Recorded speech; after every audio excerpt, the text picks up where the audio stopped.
ايه افضل فاونديشن للبشره الدهنيه والبشره المختلطه؟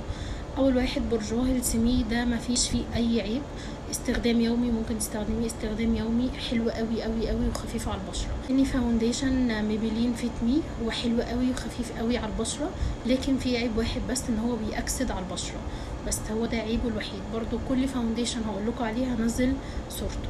ده الفاونديشن التاني من شي جلام، هو حلو قوي ومش بيخطط، والتغطيه بتاعته فول كفر، بيدي مط كده في الاخر، فده حلو قوي برضو، اللي هو غطاء اسود. برضو هنزل لكم الصوره بتاعته، ده برضو بيناسب البشره الدهنيه والبشره المختلطه. الفاونديشن اللي بعده لاجيرل، ده حلو قوي، ده التغطيه بتاعته من متوسط لعالي، بس ده بيناسب اكتر البشره الدهنيه، مش بيناسب البشره المختلطه، لان الفينش بتاعه بيبقى مط تماما، فهو بيناسب البشره الدهنيه اكتر. الفاونديشن اللي بعده برجوا اير ماد، حلو قوي، ده بيناسب برضو البشره الدهنيه والبشره المختلطه، والتغطيه بتاعته بتبقى عاليه يعني فول كفر. ايتان وايت، ده حلو قوي، بيناسب البشره الدهنيه والبشره المختلطه، والتغطيه بتاعته عاليه فول كفر وحلو قوي في التصوير.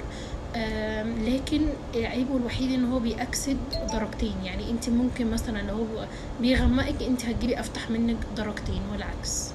ده العيب الوحيد في ويت ان وايت، لكن حلو قوي في التصوير والتغطيه بتاعته فول كفر.